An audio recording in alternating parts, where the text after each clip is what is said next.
4 IPO एक साथ lockdown खुलने के बाद आईपीओ का सीजन फिर से आ गया है। 4 आईपीओ एक साथ आ रहे हैं। 14 जून को 2 आईपीओ रिलीज हो रहे हैं, 16 जून को भी 2 आईपीओ रिलीज हो रहे हैं। हम इस वीडियो में 2 आईपीओ की बात करने वाले हैं जो 14 जून को रिलीज हो रहे हैं। एक तरफ है श्याम मेटालिक्स जो स्टील इंडस्ट्री के अंदर काम करता है।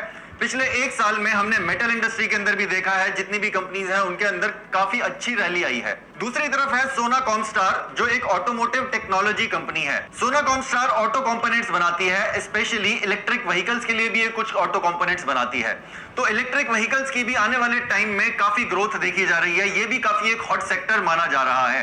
तो इन दोनों आईपीओ में से किसका पलड़ा भारी रहेगा, यही हम इस वीडियो में जानने वाले हैं। आप वीडियो में बने रहिए।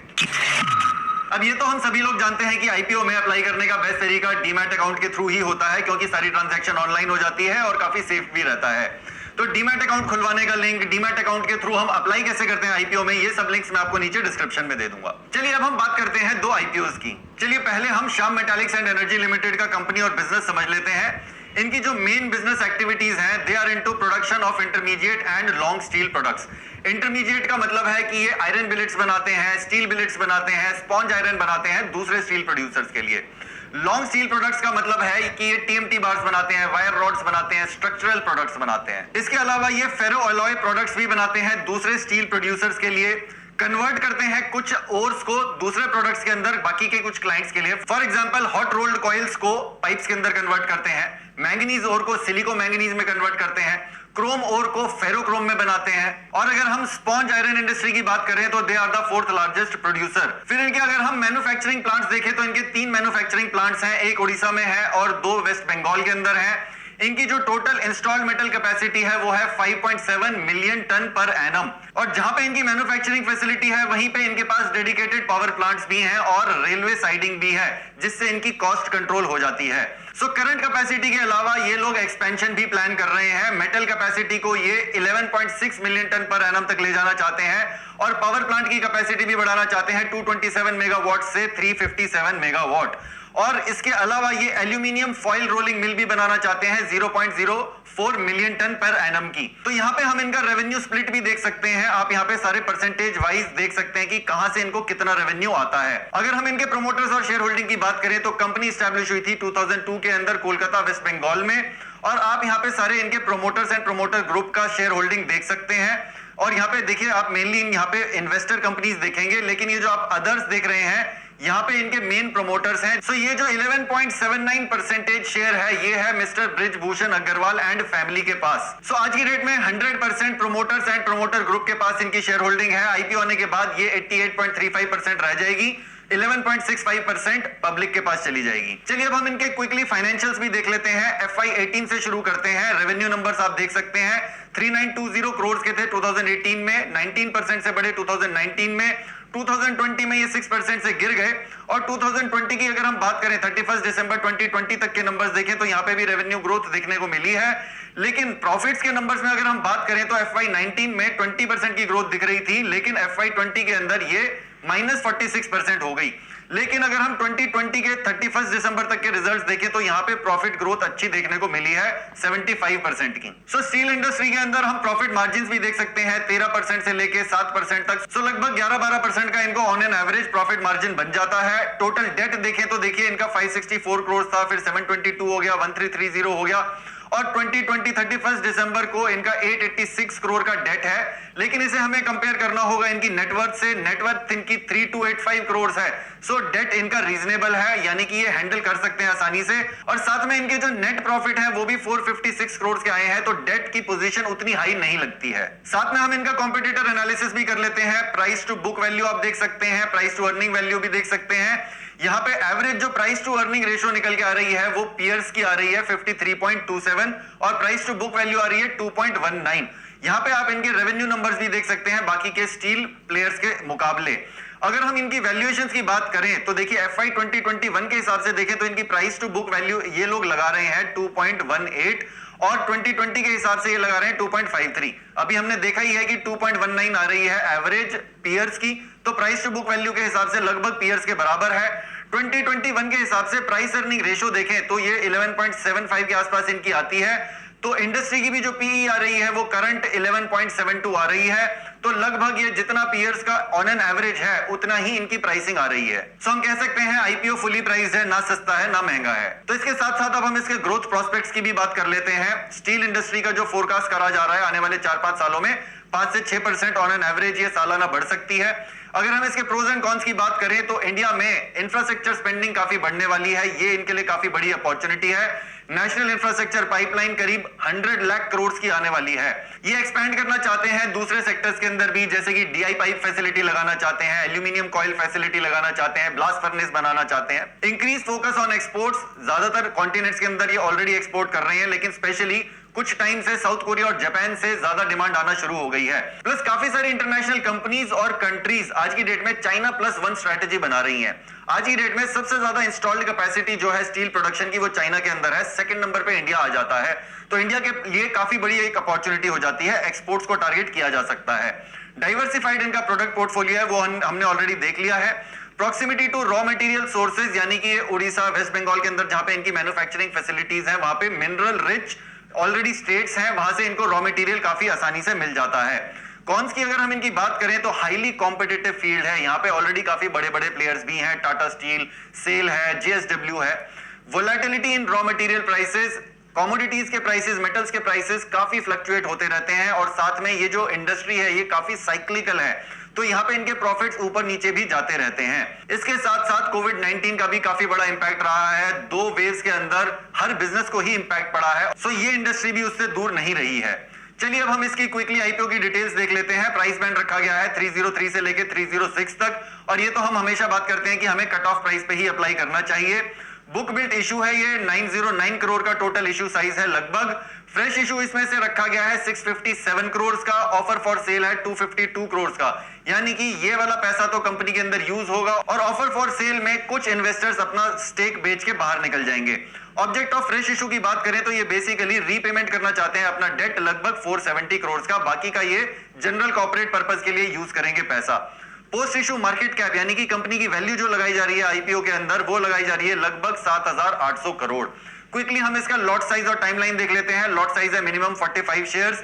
मिनिमम इन्वेस्टमेंट अगर हमें एक लॉट में करते हैं तो लगभग 13,770 की हमको करनी पड़ेगी। मैक्सिमम हम 14 लॉट्स अप्लाई कर सकते हैं, यानी कि लगभग 1,92,000 हम इन्वेस्ट कर सकते हैं as a retail investor. Timeline, offer open हो रहा है 14 जून को, बंद हो जाएगा 16 जून को, लिस्ट हो जाएगा 24 जून को। तो ये तो हो गई बात श्याम मेटालिक्स की। अब हम क्विकली डिटेल्स देख लेते हैं सोना कॉमस्टार की, उसके बाद हम फाइनली कंक्लूड करेंगे। यहाँ पे अगर हम कंपनी और इसके बिजनेस की बात करें तो ये एक ऑटोमोटिव टेक्नोलॉजी कंपनी है, जैसा हमने पहले बात करी, ऑटो कंपोनेंट्स बनाती है ये कंपनीज के लिए, यानी कि ऑटो कंपनीज के लिए। यहाँ पे ये डिफरेंशियल गियर्स बनाती है, स्टार्टर मोटर्स बनाती है, ईवी ट्रैक्शन मोटर्स बनाती है। तो जैसे हमने बात करी कि इलेक्ट्रिक व्हीकल्स के लिए भी ये कुछ कंपोनेंट्स बनाती है, और ये EV and non EV components OEMs को बेचते हैं यूएसए में, यूरोप में, इंडिया में, चाइना में। सोना कॉमस्टार टॉप 10 ग्लोबल प्लेयर्स में आ जाता है कुछ प्रोडक्ट्स में, यानी कि डिफरेंशियल बेवल गियर सप्लायर्स में और साथ में स्टार्टर मोटर सप्लायर्स में। अगर हम इसकी फैसिलिटीज की बात करें तो ये 6 फैसिलिटीज इंडिया के अंदर ऑपरेट करते हैं, एक चाइना में, एक मेक्सिको में और एक यूएसए के अंदर।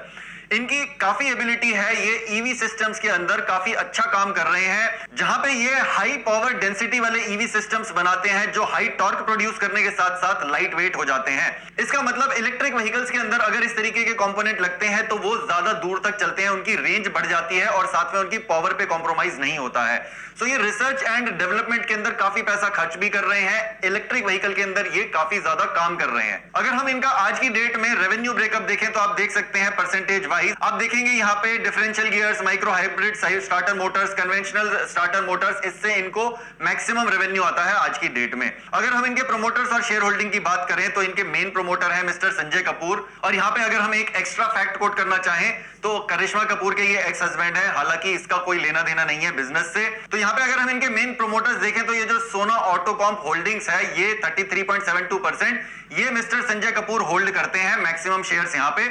उसके अलावा ये जो सिंगापुर आप देख रहे हैं, सिंगापुर की एक कंपनी, ये एक इन्वेस्टर है जो मैक्सिमम शेयर्स बेच के निकल रहे हैं, इनके 66% है शेयर। तो ये देखिए ये ऑफर के बाद 34.18% का रह जाएगा, तो ये मैक्सिमम एग्जिट ले रहे हैं।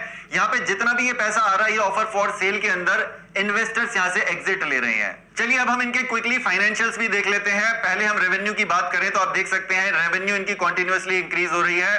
700 करोड़ थी 2019 में, फिर 48% से बढ़ के ये 1000 करोड़ हो गई, 50% बढ़ी 1568 करोड़ हो गई। लेकिन इनका नेट प्रॉफिट डेफिनेटली घटा है। अगर हम यहाँ पे 1920 के अंदर देखें तो यहाँ पे प्रॉफिट ग्रोथ काफी अच्छी हुई थी 100% की लगभग, लेकिन FY20 के अंदर ये प्रॉफिट -40% हो गया। ऑब्वियसली कोविड-19 के चलते पिछला एक साल में तो हर बिजनेस के अंदर गिरावट आई है।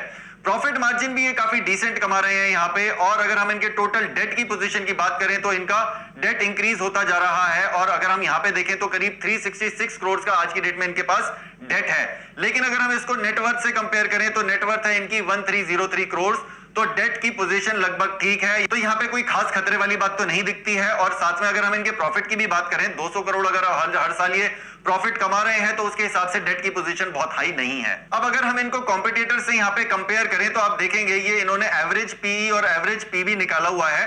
आप देखिए यहाँ पे ये एवरेज पीई बहुत ज्यादा निकल के आ रहा है, और ये मेनली आ रहा है इस एक आउटलायर की वजह से। ये वेरॉक इंजीनियरिंग लिमिटेड जो है ये 37,950 का पी निकल के आ रहा है। ऑब्वियसली यहाँ पे अर्निंग्स बहुत ही कम हो गई होंगी एक साल में, इस वजह से ये एक आउटलायर है, इसीलिए हम इसको यहाँ पे कंसीडर नहीं करेंगे जब हम अपनी ओवरऑल वैल्यूएशन देखेंगे। बाकी के आप इनके जितने भी कॉम्पिटिटर्स हैं उनका आप यहाँ पे डिटेल में सारा डेटा देख सकते हैं।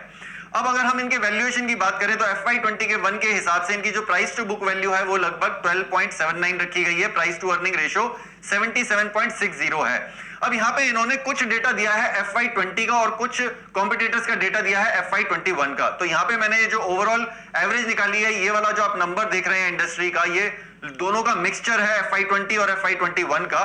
तो यहाँ पे अगर हम देखें प्राइस अर्निंग रेशियो के हिसाब से 76.25 है, तो यहाँ पे भी हमें दिख रहा है कि ये भी एक फुली प्राइस्ड IPO है, ना सस्ता है ना महंगा है। तो चलिए फर्दर अब हम जानने की कोशिश करते हैं कि आने वाले टाइम में इसके पास क्या अपॉर्चुनिटी है। अगर हम इंडस्ट्री एनालिसिस करें तो पैसेंजर व्हीकल की जो ग्रोथ होने वाली है आने वाले टाइम में कुछ 4-5 सालों में वो 8 से 10% सालाना होगी। 12 से 14% कमर्शियल व्हीकल्स की ग्रोथ देखने को मिलेगी आने वाले 4-5 सालों में। ट्रैक्टर प्रोडक्शन, मतलब ट्रैक्टर्स के लिए भी ऑब्वियसली ये कुछ ऑटो कंपोनेंट्स बनाते हैं, ट्रैक्टर्स की कुछ खास प्रोडक्शन यहाँ पे ग्रोथ देखने को नहीं मिल रही है, 1-3% से ये ग्रो करेगा। लेकिन इलेक्ट्रिक व्हीकल्स की ग्रोथ हम देख सकते हैं बहुत ही तेज बढ़ने वाली है, 70-74% हर साल बढ़ती जाएगी। इलेक्ट्रिक व्हीकल्स तो बनना खाली अभी शुरू ही हो रहे हैं। तो यहाँ पे जो भी कंपनी इलेक्ट्रिक व्हीकल्स के अंदर काम करेगी उसके लिए अपॉर्चुनिटी काफी अच्छी है। प्रोज एंड कॉन्स की बात करें तो इलेक्ट्रिक व्हीकल की हमने ऑलरेडी बात कर ली है, अपॉर्चुनिटी बहुत होने वाली है। गवर्नमेंट भी काफी तरीके के इनिशिएटिव्स ले रही है इलेक्ट्रिक व्हीकल्स को प्रमोट करने के लिए। फ्यूल कॉस्ट बढ़ती जा रही है, हमने पीछे देखा ही है, पेट्रोल और डीजल की कीमतें काफी ज्यादा बढ़ती जा रही हैं। इलेक्ट्रिक व्हीकल्स को चलाना बहुत सस्ता पड़ता है, तो लोग भी इलेक्ट्रिक व्हीकल्स की तरफ जाएंगे आने वाले टाइम में। डाइवर्सिफाइड ये कंपनी है अक्रॉस की ऑटोमोटिव ज्योग्राफीज, वो हमने ऑलरेडी देख लिया है कि काफी कॉन्टिनेंट्स के अंदर, काफी कंट्रीज के अंदर ये एक्सपोर्ट भी करते हैं। काफी बड़ा प्रोडक्ट पोर्टफोलियो है, काफी डाइवर्सिफाइड है, स्ट्रॉन्ग R&D कैपेबिलिटीज हैं, इनकी हमने ऑलरेडी बात कर ली है कि इलेक्ट्रिक व्हीकल्स के अंदर स्पेशली ये काफी अच्छा काम कर रहे हैं।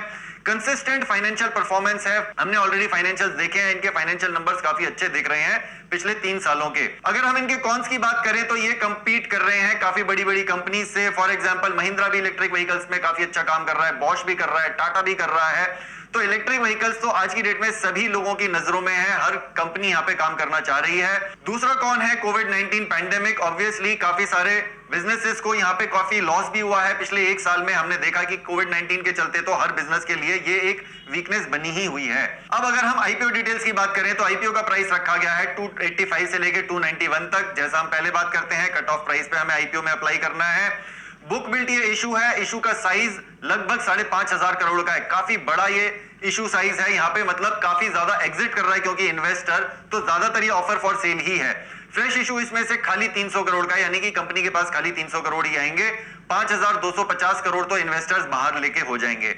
ऑब्जेक्ट जो है फ्रेश इशू का वो बेसिकली रीपेमेंट करेंगे, ये जो इनके करंट लोन्स हैं उनको उतारेंगे ये मेनली, बाकी के तो जनरल कॉर्पोरेट पर्पस में कुछ पैसा यूज होगा।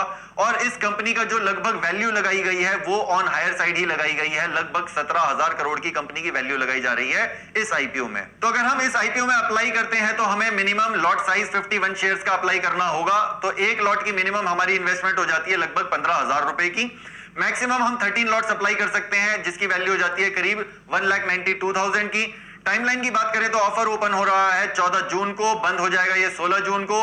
कंपनी लिस्ट हो जाएगी 24 जून को, जब हम इसको ट्रेड कर पाएंगे। सो अगर हम कंक्लूड करना चाहें तो एक तरफ है हमारे पास श्याम मेटालिक्स, जो मेटल सेक्टर की एक कंपनी है और पिछले एक साल में हमने देखा है कि मेटल्स के अंदर तो काफी इन्वेस्टर्स इन्वेस्ट कर रहे हैं और हमने काफी स्ट्रॉन्ग रैली भी देखी है बाकी की स्टील कंपनीज में भी।